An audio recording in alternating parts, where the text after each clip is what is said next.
Nous nous étions quittés sur la maïeutique. Nous abordons maintenant la suite logique. Si en maïeutique, si vous êtes porteur du projet, comme on est porteur de l'enfant, en fait, vous jouez un rôle central dans la réalisation de votre travail de fin d'études. Ce n'est pas le promoteur ou la lectrice ou le lecteur ou la lectrice qui vont jouer de manière fondamentale. Ils sont accompagnateurs, mais ce n'est pas eux qui sont les porteurs du projet. Le cerveau du projet, c'est vous. Voilà donc quelques étapes clés qu'il faudra avoir à l'œil si vous voulez réussir. D'abord, choix crucial, celui du promoteur ou de la promotrice. Choisissez un promoteur et une promotrice dont l'approche correspond à la vôtre. Donc on avait vu qu'il y avait des méthodes directives, semi-directives, non directives. Donc il faut choisir quelqu'un qui est en rapport, et ça il faut le savoir avant. Alors, vous allez donc bénéficier d'un soutien important de la part du promoteur s'il est bien choisi, et il est important d'entretenir avec lui une relation privilégiée, parce que bon, la mayonnaise relationnelle va jouer. Et si la sauce qui accompagne votre travail ne va pas, votre travail va avoir un goût amer. Il faut interagir de manière régulière avec promoteur-promotrice, lecteur-lectrice, et promoteur-promotrice particulièrement. Donc, fixez des rendez-vous. Et les rendez-vous, maintenant, on n'est pas contraint de s'amener sur le terrain et d'avoir un rendez-vous dans la cafétéria.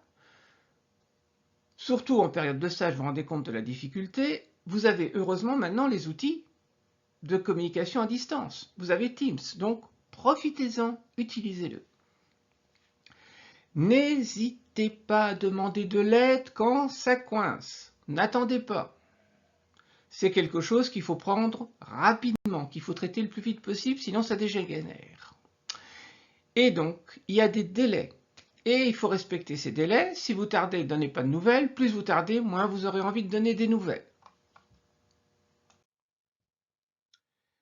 Quand il y a des retards, il faut les gérer. Donc, communiquer qu'il y a un retard, ne pas se cacher, ne pas jouer à cache-cache, identifier les causes et les expliquer, et réorganiser votre temps s'il vous plaît.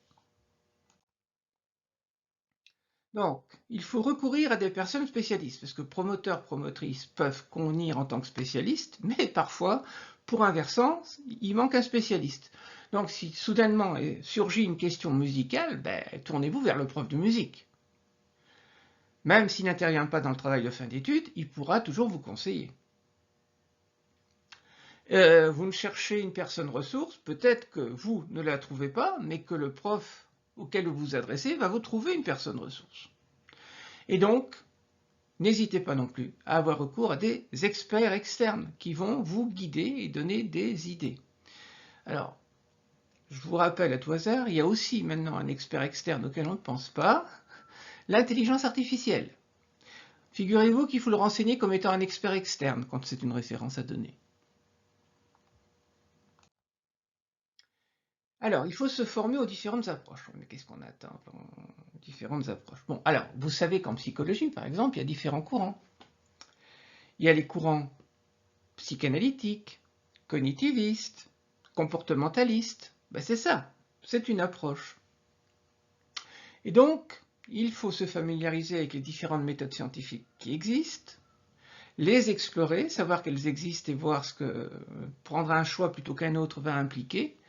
Et il va falloir donc aller chercher dans les recherches antérieures par rapport au sujet qui vous préoccupe s'il y a déjà des choses qui ont été faites. C'est ce qu'on appelle faire l'état de l'art.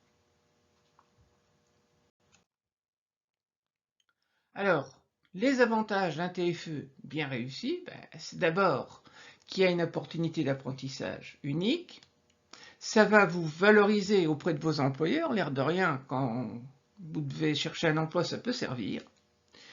Et le TFE, c'est également une contribution à la recherche en général, et à certains types de recherche en particulier. Et le couronnement final, c'est que donc, avec un bon TFE, vous contribuez à une bonne réussite de votre parcours professionnel et de votre parcours d'étudiant.